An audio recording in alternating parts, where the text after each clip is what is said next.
Hello, my name is Dressler. I am from Alberta, Canada. I am a metaphysical and fantasy shop owner with my wife. I am also a fantasy author.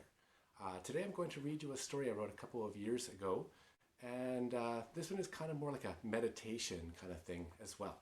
So go ahead, close your eyes if you wish. You don't need to, but if that helps you with your meditation, let's give it a try. The Dragon of the Elements, a short story by Dressler. You walk to the edge of the forest. There is a clear path into the deep, barely illuminated trees. The birds and wildlife are busy making all their normal noises within. Come hither, a voice from within the trees calls to you. You recognize the voice right away, but it's not a voice you've ever heard before. Without hesitation, you start down the path, curious to the sound's origins. You don't get far in when the day turns to night under the canopy, leaving you with just enough light to find your way. If you want to know the way, you'll need to remove your shoes, a voice called beyond. Your socks, too. You figure as you've come this far, you may as well oblige, and you tuck your socks into your shoes before leaving them behind. Your bare feet on the ground gives you a new awareness of the mysterious forest. That's when you first catch a glimpse of the dragon. Green, earthy, and leafy, the spirit of the forest and the earth. You can't see the dragon with your waking eyes, but you can see him with your mind's eye. Follow your feet, the dragon said. You'll find me at the edge of the forest. Don't follow the path. You'll need to make your own path if you wish to find me. Curious to meet the mysterious dragon, you instinctively close your eyes and try to feel for the right path through the trees. Upon opening them, you know which way to go. You follow your instincts through the thick brush. Your feet on the tree roots and the pine cones guide your way. You've cut your feet more than once, but you know it will all be worth it. Then you see it, the edge of the forest. You're not nearly there yet, the dragon said. Congratulations on getting you this far. I'll see you soon. At the edge of the forest, you see a mountain. It's not terribly high, but you know it's the next path to take. You begin to follow the path up the mountainside. A new dragon fills your mind, this one of white and feathers. The first thing that comes to your mind is air. I am the dragon of air in the skies, the dragon said. If you listen, you'll find your way across the chasm. Confused, you reach to climb to the top. Below is a sharp incline with another mountain in the distance equal to the one you just climbed. Your feet still bare. You find it tough on the rocks on the reverse side of the mountain, but you persevere. The wind picks up and you take a look to your left and your right. At the base of the mountain lies a great chasm with a singular log straddling it. The wind is blowing greatly now from the left to the right. You question being able to cross it in the wind. Dragon of the wind, you call. How do I cross the log with this wind? The dragon doesn't immediately answer, so you stand there confused for a moment. The first dragon didn't mean you harm, then this one wouldn't either, you surmise.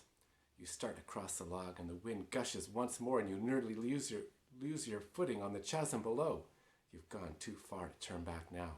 You take a deep breath, waiting for the next gush of wind. You look to the left and then to the right and then take another step forward. You do your best not to look to the vast chasm below. Then another step and another. The wind is suddenly silent and you cross the log to the other side. Well done, my child, the dragon says. You climb up the reverse side of the mountain and find yourself on a plain. Everything goes dark. It seems as though you are walking on a smooth glass floor. Suddenly, everything illuminates all at once, and you see a great big wall of fire appear as far as the eyes can see in both directions. Do you dare to cross? This dragon is of reds, yellows, and oranges, with a glow in his eyes that tell the story of fire. You don't see any way through it. You consider turning back. You don't want to turn back. The dragon's call is far too strong. You walk toward the flame and feel its warmth. You can't see through it as it is far too thick. You experimentally bring your hand closer to the flame and recoiled in pain as the heat is too much for your skin to handle. How? You call out. I do want to cross the flame. You sit there in silence and then suddenly realize that the fire itself is not making any noise. No cracks or pops like all fires make. This fire is not being fueled by wood or other combustibles. It is one of magic. You then know how to cross it. Dares can only be answered without fear. You walk into the flames, not knowing how deep they are, completely on a leap of faith. The brightness consumes, but the heat ends once you pass the first inch of the flame. You continue to walk through the flames, so bright you cannot see a thing. Everything suddenly goes black, and the flames are now behind you. You did it, the dragon said. I just knew you could. The daylight returns and the fire disappears behind you. You find yourself at the edge of a vast lake. There is no one around now. You look to the left and to the right, and you clearly see where the lake ends on each side. You could easily walk around the lake to see what is on the other side, but as you stand in the center looking across, it seems to be a great distance. You're almost there now.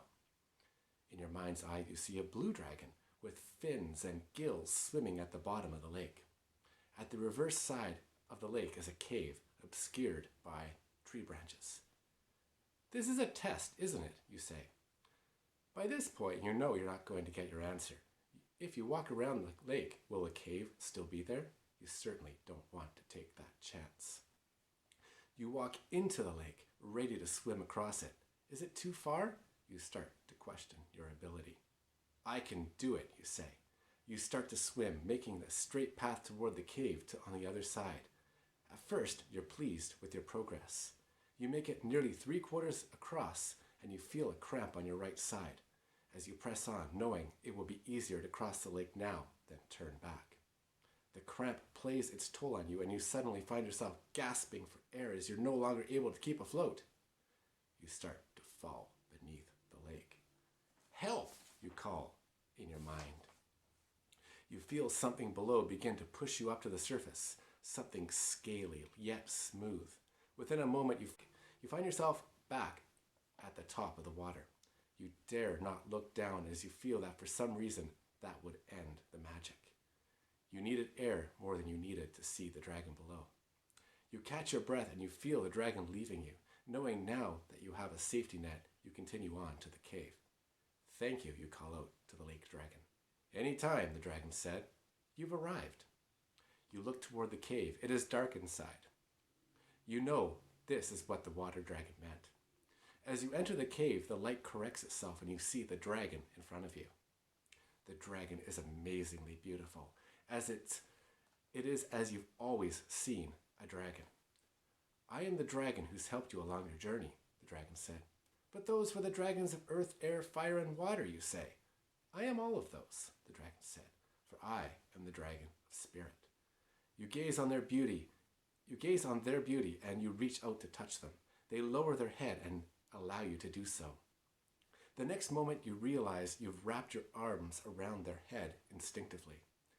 Each person who finds me will find the dragon they need to see, the dragon explained. You may see me one way, but the others will see me in a completely different way. Take note of how you see me, because that's the dragon you need me to be. So I hope you enjoyed that little story here today, and I'll just give you a quick little intro on myself. My name is pdressler. I am from Alberta, Canada. I run the online web store www.dragonmoon.ca. If you use the coupon code THUNDER, you'll get 10% off of your order between now and July 15th. There you will also find signed copies of my book. I actually have 2 books that I've written. I have written The Shadow Dragon's Stream and The Dragon's Call. Now, we have some really great shipping rates within Canada and the United States. You can also find my books on Amazon and on anywhere ebooks are sold as well. So hopefully we'll catch you around and enjoy the rest of the Dragon Thunder Summit. Have yourself a wonderful day.